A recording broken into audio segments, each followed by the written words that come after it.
بسم الله الرحمن الرحيم. أحبائي الطلبة والطالبات، طلاب وطالبات الصف الثالث الثانوي، إن شاء الله النهاردة هنتابع مع بعضينا حلقات مراجعة اللغة الفرنسية على قناة إدارة البدرشين التعليمية. بالتوفيق للجميع إن شاء الله. النهاردة إن شاء الله هنشتغل مع بعضينا يونيتي 3 الوحدة الثالثة، وديت وحدة جميلة إن شاء الله وجواها حاجات شيقة. بتتكون هذه الوحدة من 3 أشياء. عندنا قاعدة الباسي كومبوزي، قاعدة الماضي المركب، عندنا قاعدة النيجاسيون النفي، عندنا كمان بعض الكلمات الهامة في الوحدة الثالثة. الوحدة بعنوان زي ما احنا شايفين معانا اسمها طبعا مكتوب قدامنا كلوب ديكسبلوراتور، نادي المستكشفين. ايه يا ترى اللي موجود؟ تعالوا ناخدها فقرة فقرة. أول حاجة معانا النهاردة الباسي كومبوزي. إزاي يا ولاد بنكون الباسي كومبوزي؟ زي ما عرفنا من أول السنة طبعا بنكونه من إتر أو أفوار زائد البارتيسيب باسي أو اسم المفعول. يبقى إحنا عشان نعمل جملة في الماضي المركب لازم يبقى عندي يا إما فيرب إتر يا إما فيرب أفوار، ودول بنعتبرهم فعل مساعد مش هنترجمهم، وبعدين اسم المفعول. يبقى لازم نجاوب على عدة أسئلة عشان نفهم في عجالة سريعة. أول حاجة إزاي بنجيب اسم المفعول؟ تاني حاجة بنستخدم إتر وإمتى بنستخدم أفوار. تعالوا مع بعض نشوف زي ما هو مكتوب قدامنا إزاي بنجيب اسم المفعول. طبعا حسب المجموعة، الأفعال بتاعت المجموعة الأولى كلها طبعا بنجيب الأر بتتحول إلى وعليها أكسون، زي المثال اللي مكتوب قدامنا بارلي، الماضي بتاعها بارلي، طبعا النطق هو لان الاو ار بتنطق ايه وكمان الاو اكسون بتنطق ايه. طيب لو جبنا المجموعه الثانيه زي ما احنا شايفين قدامنا اللي بتنتهي باي ار بنحذف الار فقط، زي فيرب مثلا فينير ينهي يبقى فيني. طيب المجموعه الثالثه دي طبعا الشواذ اللي احنا بنحفظ فيها طول العام، وانا هكتب لك دلوقتي بعضها لازم يتذاكر كويس. طيب تعالوا مع بعض نشوف السؤال الثاني. امتى بنستخدم اتر وامتى بنستخدم افوار؟ طبعا يا ولاد بنستخدم اتر مع 17 فعل ومع الافعال ذات الضميرين. تعالوا مع بعض نبدا بالافعال ذات الضميرين. ايه هو الفعل ذو الضميرين؟ هو الفعل اللي بيبدا بسو وبتتحول السو زي ما كلنا عارفين الى، شوف قدامنا على الشاشه، je me, tu te, il se, nous, vous, il se. يعني لما تلاقي إحدى هذه المقاطع اللي احنا قلناها je me, tu te إلى آخره بتستخدم فيرب être في الماضي المركب. تمام. طيب امتى ال 17 فعل ايه هم؟ طبعا هنكتبهم مع بعض قدامنا على الشاشة. ممكن نحفظهم بطريقة شيقة، هي طريقة دكتور رايح يعمل عملية ولادة. يلا نسمع مع بعض بالعربي. الحكاية ديت هتشمل كل الأفعال اللي بتأتي مع فيرب être. الحكاية بتقول رحل الطبيب لإجراء عملية الولادة، وعندما ذهب من بيته ووصل عند العمارة أتى إلى السلم، ثم صعد السلم ودخل الشقة وبقى عند السيدة حتى ولد الطفل. كل الأفعال يا جماعة اللي جت دي زي ولد مثلا لو لقيتها أجيب قبلها فيرب être. ثم خرج من الشقة ونزل السلم، ثم عاد إلى بيته ومر أمام الصيدلية، وعندما أصبح أمام الصيدلية وقع على الأرض فمات المسكين. يعني مثلا مات لو لقيتها بجيب قبلها فيرب être. ودلوقتي هكتبهم لك بالفرنسي.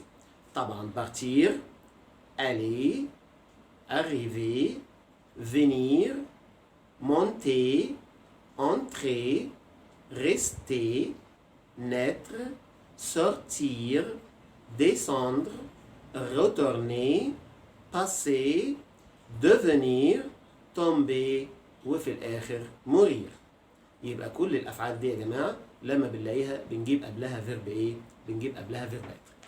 طيب ما تيجي قبل ما الوقت ما يعدي ناخد أسئلة، ده احنا بنعمل ريفيزيون يبقى لازم الأسئلة. السؤال الأول معانا النهاردة إن شاء الله بيقول إيه؟ رقم 1 l'année dernière، السنة الماضية، بوان نقط ألي. يبقى ده أول سؤال هنستفتح بيه المراجعة النهارده. ألي ذهب. أسأل نفسي هل الي جه من الافعال بتوع الحكايه بتاع الدكتور؟ ذهب الطبيب. يبقى هنعمل ايه؟ يبقى هنختار اتر. طب انهي فضول اتر مع ال؟ طبعا الاو السيتي. تعالوا نشوف مثال اخر. بيقول ايير امس ال ونقط كمان راماسي. راماسي يعني ايه؟ جمع ليزو البيض. طيب تعال نشوف راماسي، هل ده من الافعال ال 14؟ هل احنا قلنا الدكتور رايح يجمع؟ قال لي لا. يبقى راماسي بياخد فيرب افوار. هنختار انه فيرب؟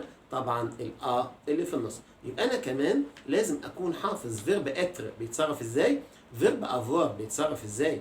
يعني احنا بنقول دلوقتي ان انا عندي فيرب اتر بيبقى ايه؟ اقول جو سوي، tu es, il est, elle est, nous sommes, vous êtes, ils sont, elles sont. مكتوب قدامنا. طب تعالى ناخد فيرب افوار كمان عشان ما ننساهوش. j'ai, tu as, il a, elle a, nous avons, vous avez, ils ont, elles ont. كده تمام. ايه في كمان حاجات بتيجي في الامتحان؟ قال لي تعالى نشوف بعض التكات. التكه الاولانيه هي التبعيه.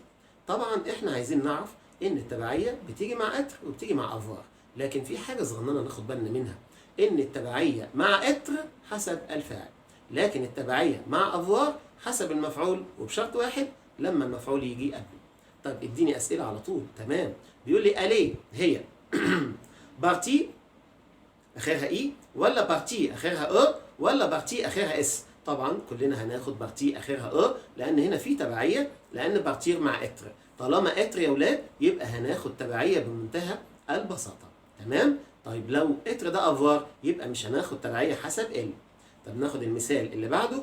الا هي فيزيتي زارت. اخد انهي؟ قال لي استنى، ده فيرب افوار مش بيدي تبعيه حسب الفاعل ال. امال هناخد ايه؟ هناخد فيزيتي الاولانيه سواء قبلها مفرد مذكر او مفرد مؤنث او جمع او اي حاجه. طيب السؤال اللي بعده بيقول لاني نقط nous avons passé قاضينا les vacances الاجازه على كامباني في الريف. طيب ناخد ايه هنا يا جماعه؟ هل اقول السنه ايير امس؟ ما تنفعش. طيب ديرنيير يعني الماضي، وطبعا هي دي اللي هتنفع هنا لانها بتدل على زمن الماضي. بروشين الثالثه طبعا مش هتنفع لانها بتدل على المستقبل ومعناها القادم. طيب سؤال كمان بيقول لافاش البقره جو لي انا عايز اقول رايتها، اخد فوا؟ قال لي لا لان ده ماضي. انت عرفت ازاي انه ماضي؟ لان طالما لقينا فيرب افوار وبعديه فعل تاني يبقى ده ماضي. طب ناخد في راى؟ قال لي تنفع، ولكن انا هاخد الاخيره التبعيه لان النهارده انا رايت البقره، والبقره في اول الجمله يعني قبل فيرب افوار، يعني المفعول جه في الاول فناخد تبعيه. طب لو انا الجمله بتقول جي في لافاش انا رايت البقره، قال لي لا في ما تتغيرش الا لو المفعول جه قبل. طيب يبقى احنا قلنا كده الافعال التي تاتي مع اتر ممكن نستخدم قبلها افوار. امتى؟ ازاي 17 فعل دول ممكن يجي قبلهم فيرب افوار يا ولاد؟ كلنا حفظناهم، كلنا عرفنا ان بيجي قبلهم اتر، ولكن بيجي قبلهم افوار في حاله واحده لو جه بعديهم مفعول لا يسبق بحرف جر. زي الجمله اللي جايه دي. بيقول لي ال نقط باسي هو مره ديفون امام ليكوري. ليكوري يعني اسطبل الحصان. طب هناخد ايه هنا؟ قال لي طالما لقينا حرف جر يبقى ناخد فيرب اتر واسيتي. طب الجمله الثانيه النقط باسي هو قضى الويك اند الاجازه الكسندري. هنا باسي من ال 14 او ال 17 فعل المفروض نجيب قبلهم اتر، الا ان احنا وجدنا بعدهم الاجازه لا تسبق بحرف جر، يبقى اجباري اخد فيرب ايه؟ افوار. وفي حاجه كمان خاصه بفيرب باسي، انه لو جاء بمعنى يمر يبقى ناخد اتر، في اي حاله اخرى يبقى ناخد افوار. ده كده كان جزء مهم. طيب يبقى احنا كده خدنا الباسي كومبوزي، عرفنا ان الباسي كومبوزي اتر او افوار زائد اسم المفعول. عرفنا تصريف اتر، عرفنا تصريف افوار، عرفنا امتى بنستخدم اتر، امتى بنستخدم افوار، عرفنا يعني ايه التبعيه انه بيتبع الفاعل. كل ده احنا عرفناه مع بعضينا في الجزء الاول. الجزء الثاني النهارده هو جزء النيجاسيون. يعني ايه النيجاسيون يا اولاد؟ قال لي يعني النفي. كلنا عارفين من سنه اولى ثانوي والولاد اللي درسوا معانا في اعدادي النفي بنجيب نو قبل الفعل وبا بعدي.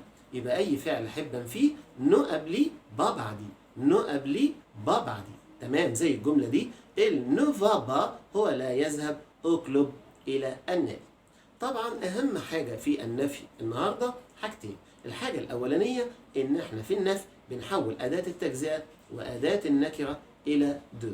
يبقى في النفي بتتحول الأدوات أو بنستخدم دو ودو أبوستروف زي المثال اللي جاي.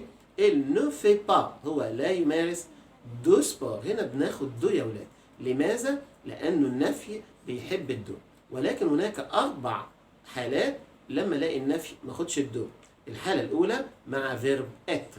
طيب المثال أقول je ne suis pas un footballeur. هنا ان يا ولاد ما تتغيرش لأن أنا لقيت فيرب être.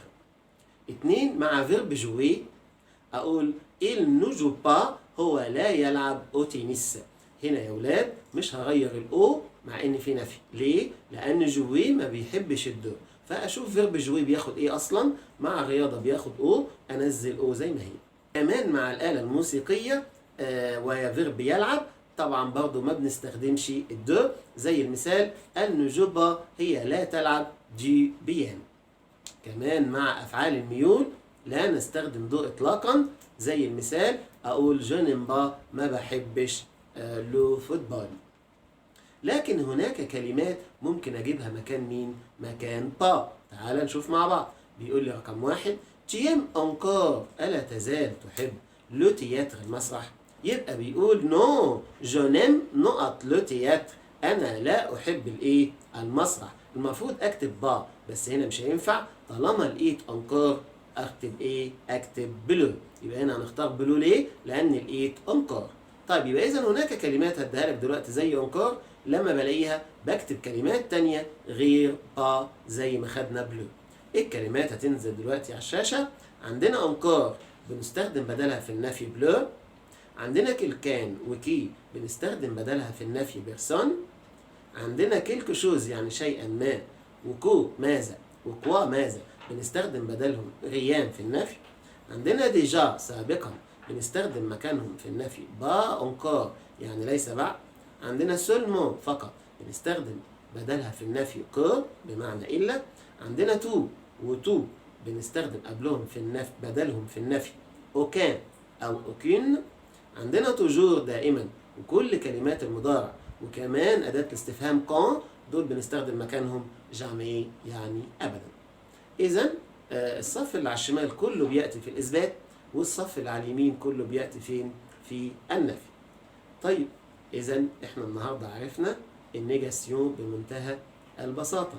النيجاسيون كمان بيفكرنا يا أولاد بالسؤال المنفي. أنا لو لقيت سؤال منفي أجاوبه بإيه؟ يعني أقول لك تنمبا ألا تحب لو فوتبول؟ أنت مش بتحب كرة القدم؟ طيب أنفي أجاوبه إزاي؟ قال لي بنجاوب يا إما بسي وبعدها إثبات يا إما بنو وبعدها إيه؟ نفي. يعني أقول سي بلا جيم لو فوتبول أو نو جو نيم با لو فوتبول. ده كان الجزء الثاني في حلقتنا النهارده. الجزء الأول كان بيتكلم على الباسي كومبوزي وعرفناه. الجزء الثاني بيتكلم على النيجاسيون يعني النفي، وعرفنا النهارده يا أولاد إن النفي فيه 3 نقط مهمين. النقطة الأولانية إن النفي بنستخدم معاه دو ما عدا 4 حاجات. كمان عرفنا إن النفي بنستخدم معاه با ما عدا لو لقيت أدوات كلمات معينة بتخليني ما اكتبش با وبكتب الكلمة المناظرة ليها. كمان آخر حاجة عرفنا السؤال المنفي بنجاوب عليه. طيب آخر حاجة النهاردة وأتمنى إن انتوا تكونوا استفدتوا هي بعض الكلمات الخاصة بالمزرعة. احنا عندنا سؤال أنا بسميه سؤال مجمع بيجمع لي بعض الكلمات الهامة في هذه الوحدة اللي هو إيه؟ اللي هو أنا عايز أتكلم على المزرعة. طيب إيه الأماكن الموجودة في المزرعة؟ أولا المزرعة يعني فيرو أو لا كامباني ريف. طيب المزرعة دي جواها بعض الأبيتا المساكن للحيوانات. يبقى أنا عندي فيه كل مجموعة من الحيوان بتسكن في مسكن لوحدها. تعال نشوف الشاشة هتقول لنا إيه. قالت لنا أول حاجة النهاردة إن إيكوري اللي هو الاسطبل، والاسطبل ده يعيش فيه الشوفال.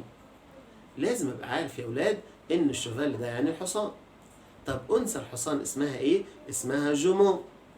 مش معقول يبقى أنا عارف إن جومو يعني أنثى الحصان أو فرسة ويجي يقول لي الأداة اللي قبلها آن ولا إن واتلخبط. طبعا الحاجات دي ما فيهاش اختلاف. المؤنث في الحيوانات هو بياخد مؤنث على طول إن، والمذكر في الحيوانات بياخد آن. طيب الصغير بتاع الحصان باللغة العربية اسمه المهر، يبقى امبولان، ده طبعا صغير الايه الحصان. كمان عندنا من الاماكن الموجودة في المزرعة امبولييه، طبعا اللي هي حظيرة الفراخ، او احنا بنسميها في الارياف عشة الفراخ. طبعا ديت بيبقى فيها كوك، ده الديك، طبعا ده مذكر دائما. الانثى بتاعت الديك اسمها بول، يعني الدجاجة. طبعا الاتنين بيخلفوا لنا ايه؟ بوسان، يعني كتكوت صغير. يجي في الامتحان يقول لي لو بتي، صغير الكوك، يبقى انا عرفت انه صغير الديك، يبقى ده على طول بوسان، يعني كتكوت. كمان عندنا من ضمن الاماكن الهامه ان كلابيي. الكلابيي اللي هو ايه؟ اللي هو جحر الارنب. جحر الارنب بيعيش فيه مين؟ بيعيش فيه لابان، الارنب. طيب مين انثى الارنب؟ لابين، الارنبه. طب مين الصغير بتاعهم؟ لو لابيرو، يعني ايه؟ يعني صغير الارنب. طب تعالوا مع بعض نشوف مكان اخر. ان ايتابل بيعيش فيه ممكن مثلا التورو، طبعا ديت ده اللي هو الثور، الانثى بتاعته اسمها فاش، البقره، وطبعا بيخلفوا لو فو، يعني العجل. كمان عندنا ان بيرجري، طبعا دي حظيره المواشي، وديت ممكن يبقى فيها بليه، خروف، المؤنث بتاعها او الانثى بتاعته اسمها بيربي. طبعا الاتنين بيخلفوا انيو، انيو يعني حمل صغير. ممكن يعيش فيها دوك او جدي، طبعا الانثى بتاعته اسمها شيفر، ماعز. طبعا شيفيرو، طبعا ده صغير الايه الماعز.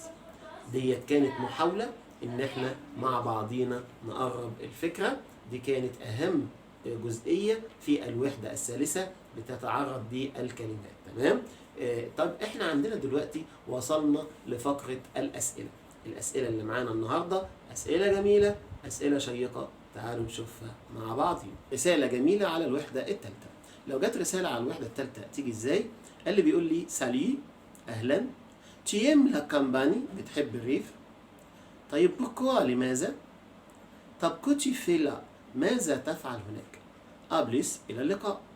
طب لما نحب نجاوب رسالة زي دي، طبعا بنكتب سالي زي ما هو كاتب، وبنحاول نجاوب على الثلاث اسئلة، بس بننصح ولادنا ان احنا لازم نكتب اجابة كاملة، يعني الجملة كاملة، ما نكتبش اختصار. يعني مثلا بيقول لي بتحب تروح الريف، ما اقولوش وي بس، لا اقول له وي جيم لا كامباني، ايوه بحب الريف، زي ما مكتوب قدامنا وي جيم لا كامباني. طيب بيقول لي بوركوا، لماذا؟ اسباب كتيره بحب الريف. انا ممكن اكتب كار اليا، لان يوجد دي كالم، في هدوء. ممكن واحد تاني يقول لي لا، كار اليا ديز انيمو، لان في حيوانات. انت بقى بمزاجك. طب السؤال الثاني او الثالث، كو تي في لا، ماذا تفعل هناك؟ طب انت بتعمل ايه في الريف؟ قال لي اقول مثلا جو راماس ليزو، بجمع البيت.